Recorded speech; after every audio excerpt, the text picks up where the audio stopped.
Matapos nga po ang kaimpresibuhang knockout victory ng ating bida na si Mark Magnifico Magsayo kontra sa Amerikanong si Pablo Cruz na tirador ng adobong bayawak.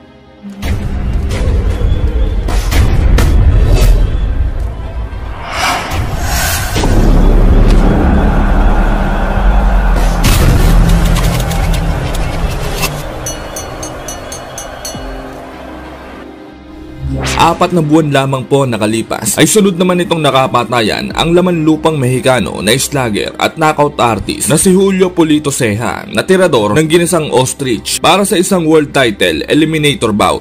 Ang magwawagi sa labang ito ay siyang magiging rank number 1 contender ng Noy WBC featherweight champion na si Gary Russell Jr. na may lahing mambabarang at manananggal. Hindi basta-bastang fighter ang makakalaban ni Magsayo na si Ceja mga kaibigan, sapagkat may pambihirang knockout power din ang Meksikanong ito na kapag tumama sa'yo ay para ka na rin hinampas ng isang kahong lagundi planak sa Moxicillin Dolphin at Solmiux at Robito Singh for dry cup.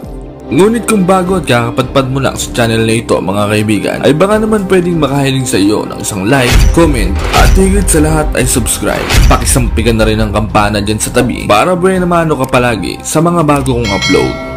Sa katunayan niyan mga kaibigan, sa panimula ng karera nito bilang isang professional na halimaw ay nakapagtala na agad ito ng 18 sunod-sunod na panalo na lahat nga po ay puros tulog sa kangkong ang inabot. At ang matindi pa nga dyan mga kaibigan ay karamihan sa mga knockout win nito ay puro sa first round lang ang inabot na mahiya mo mga inutusang bumili ng alak at ang binili ay bulak. At yan nga po ay nangyari sa loob lamang ng 4 na taon mula taong 2000 hanggang 2012. Bukod dyan mga kaibigan ay dati na rin itong naging world champion nang masungkit nito ang bakanting WBS silver bantamweight title kontra sa kapwa Meksikano na si Juan Jose Montes via 10th round technical knockout sa pamamagitan ng top silog punch.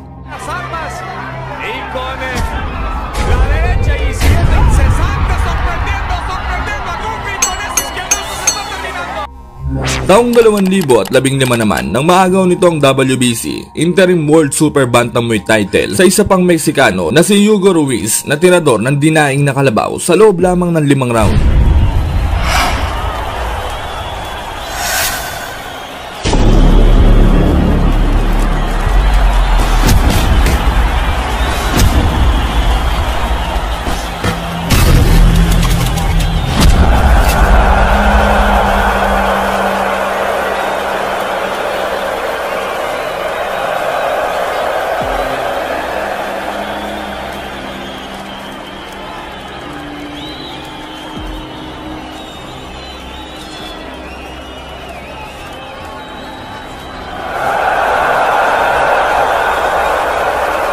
Kaya naman, masasabi nating isang napakadelikadong laban ito para kay Magsayo dahil mas malakas at di hamak na mas malawak ang karanasan nito sa pakikipagpatayan at pakikipagpompiyangan sa ibabaw ng lona.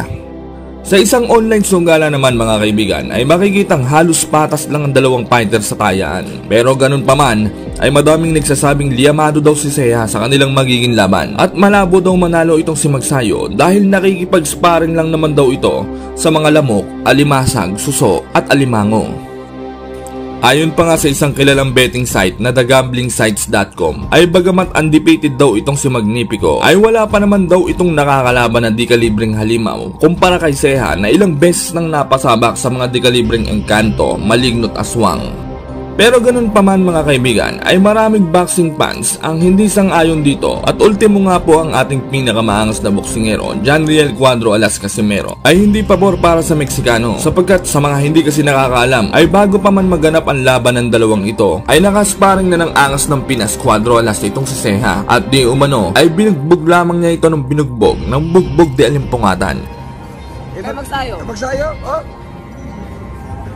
$1,000? Ilan? Dalawa? Kaya ko yun eh. Bugbuguha yun si sparring eh. Na-sparring mo yun? Oo. Yung si Has? Na-sparring mo yun? Bugbug ko yun. Oo. Kaya naman alam niya na kayang-kaya itong romansahin ay step patulugin na Magsayo sa kanilang magiging laban. Bago ang kanilang sagupaan ay may suwabing kartada ang ating kababayan na 22 panalo, 15 ay tinapos sa pamamagitan ng knockout at may 66.67 knockout ratio. Samantalang ang Meksikano naman ay may banayad na 34 na panalo, 28 ay tinapos via knockout, 4 natalo, 1 tabla at may napakataas na 88.68 knockout ratio. Ang kanilang laban ay ginanap sa T-Mobile Arena, Las Vegas, Nevada, USA, kung saan ang main event dito ay ang sagupaang Manny Pacquiao versus Yordenis Ugas na tirador ng baboy na balasubas. Sa mismong laban, unang round pa lamang ay nakascore na agad ng knockdown si Magsayo matapos tumama ang isang lumalagablab na left hook sa mukha ng Meksikano na mahiyamoy hinampas ng tricycle.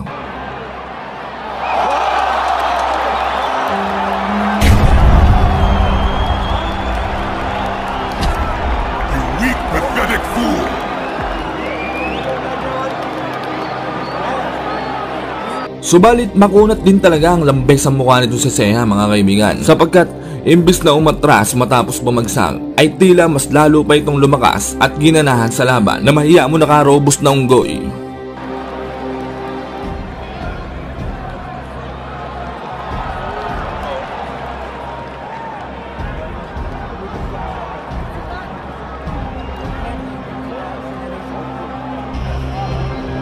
Sa mga sumunod na round ay inatake na nito ang esophagus at small intestine ni Magsayo, dahilan upang manghina at mapangwi ito.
Pagsapit ng round 5 ay dito na umepekto ang mga suntok na pinapakawalan ng Meksikano sa katawan ni Magsayo. Kung mapapansin nyo kasi, mga kaibigan, ay bahagya ng bumagal si Magsayo dito na agad namang sinamantala ni Ceja upang maipatama ang isang solidong left hook sa nguya-nguyaan ni Magsayo na naging dahilan ng pagbagsak nito.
Kung mapapansin nyo kasi mga kaibigan, in fighting style ang ginagamit ni Ceja sa labang ito o malapit ang pag-atake gamit ang top silog punch. Sobrang epektibo nito para may set up ang body shot sa katawan ni Magsayo. Kaya naman pagdating ng round 7 ay dito na nakaisip ng malupit na diskarte ang legendary coach na si Freddy Roach upang basagin ang opensa ni Ceja na mahiya mukha kanibal na pusa na marunong magluto ng siopaw. At dito nga sinabihan niya si Magsayo na sa susunod na round ay gamitan na niya ito ng clinch o pagyakap sa tuwing papasukin siya ng Meksikano. At dahil nga po sa diskarting ito ni Magsayo mga kaibigan ay unti-unti na siyang nakabawi sa laban.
Pagsapit ng round 10 ay dito na tuluyang winasak ni Magsayo ang sentido at bahit-tain ni Ceja.